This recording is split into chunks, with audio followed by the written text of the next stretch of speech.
Korang kena ingat tak semestinya Datuk Seri Anwar Ibrahim ataupun tak semestinya Abah Tan Sri Muhyiddin Yassin ataupun tak semestinya Najib Razak, yang mana pencetus idea untuk keluarkan KSP ini akan membenarkan pengeluaran KSP, sekiranya mereka di dalam kerajaan. What's up guys, Assalamualaikum dan salam sejahtera kepada korang semua yang sudi menonton Sahaja Sembang. Aku Faizwan. So dalam episod kali ini, kalau kita lihat intro tu, just nak betulkan balik pemahaman masing-masing. Sebab kalau macam kita ikutkan dari segi sejarah, kita sedia tahu, yang mana Najib Razak adalah pencetus dan memberi idea tentang pengeluaran KSP ni. Dan yang memberi kelulusan sebelum ini, kita sedia maklum, iaitu Tan Sri Muhyiddin Yassin. Datuk Seri Anwar Ibrahim ada kata membahaskan dalam parlimen dan bersetuju, tapi waktu ketika itu, dan sekiranya kalau kita lihat dalam dalam kerajaan ini, Datuk Seri Anwar Ibrahim masih lagi belum apa-apa keluarkan kenyataan berkaitan dengan KLSP ni. Semuanya bagi aku nak bagi tahu kepada korang lah, nak perbetulkan pemahaman. Kalau kita lihat posting daripada Najib Razak semalam berikutan dengan isu KLSP. Kredit-kredit ni kalau kita lihat kat sini, di ruangan komen posting kami semalam berkenaan pengeluaran KSP, ramai yang kritik Muhyiddin dan PN mengambil kredit bagi meluluskannya. Ini tidak adil bagi Muhyiddin dan kerajaan PN. Memang Muhyiddin dan kerajaan PN dahulu yang meluluskan pengeluaran KSP. Najib tak ada jawatan atau kuasa dalam kerajaan pun masa tu. Tetapi Muhyiddin dan kerajaan PN bukan luluskannya secara sukarela. Apa yang berlaku ketika itu ialah berbulan-bulan lamanya Muhyiddin dan kerajaan PN beri pelbagai alasan kenapa pengeluaran KSP dari akaun satu seperti dicadang oleh disokong Najib adalah tidak patut dan tidak boleh dibenarkan. Lalu Najib dilantik sebagai pengerusi backbencher ahli Parlimen BN bagi membahas belanjawan 2021 di tengah pandemik pada akhir tahun 2020.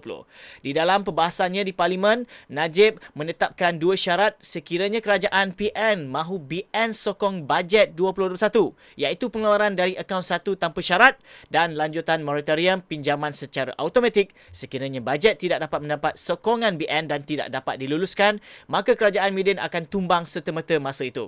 Sebab itulah Muhyiddin dan kerajaan PN pun terpaksa luluskan menepati dua syarat Najib tersebut. Terpaksa membenarkan dan meluluskan Acita serta lanjutan moratorium pinjaman. Bukan secara sukarela. Namun syarat-syarat Najib itu menerima kritikan hebat dari PN dan PAS yang selah ianya adalah ibarat hikayat Puteri Gunung Ledang. Mereka kecam dan tuduh Najib ugut kerajaan Muhyiddin. Ya, memang Najib ugut kerajaan PN masa tu sebab Muhyiddin dan kerajaan PN tak mahu dengar keluhan dan tidak peka kepada penderitaan rakyat ketika itu. Tetapi Najib ugut sebab ianya untuk menyelamatkan jutaan rakyat Malaysia. Sebab ramai yang sudah tiada pilihan lain akibat terlalu terkesan dengan PKP separuh masa yang tak sudah-sudah. Najib tak dapat satu sen pun daripada kedua-dua kelulusan itu. So kalau kita lihat dekat sini, yang mana bekas Perdana Menteri Datuk Seri Najib Razak, Tun Razak sebelum ini meminta kerajaan mempertimbangkan pencarum KSP dibenar membuat pengeluaran sehingga 10,000 one off daripada akaun satu. Dan kalau kita lihat daripada statement-statement yang lalu, waktu bertarikh 30 Oktober 2020, kerajaan sukar benarkan pengeluaran akaun satu, kata PM iaitu Tan Sri Muhyiddin Yassin waktu ketika itu. Cumanya aku bukan nak highlightkan tu. Sebenarnya aku just nak highlightkan apa yang akan berlaku pada sidang Parlimen nanti 19 hari bulan dan apa bahasan dari segi bajet 2023.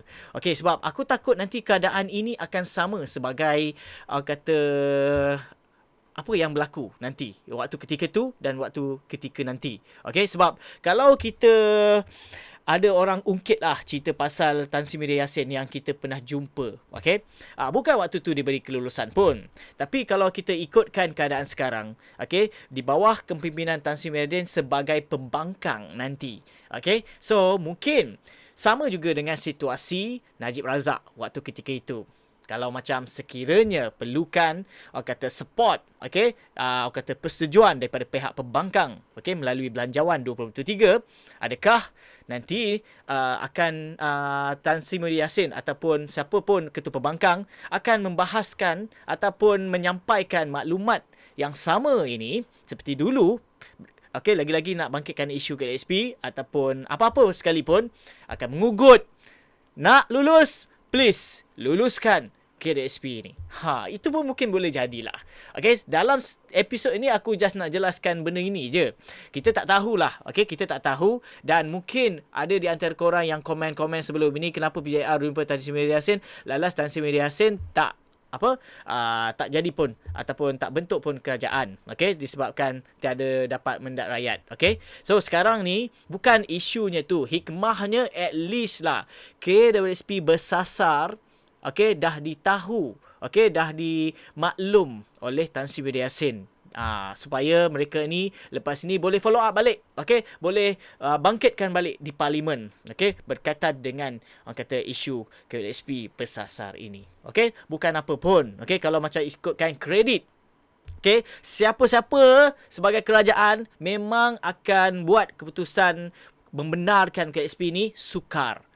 Bukan sahaja pencetusnya, okey, bukan sahaja Tan Sri Mary Yassin sekalipun, tetapi sesiapa sahaja dalam kerajaan memang agak sukar untuk membenarkan KSP. So sebab itulah perlunya pembangkang ini yang akan support, okey, sebagai suara rakyat, okey, dan juga rakyat itu sendiri yang turut serta support dari segi hashtag KWSP bersasar ataupun hashtag KWSP for all ke ataupun hashtag KSP 2.0 sekalipun.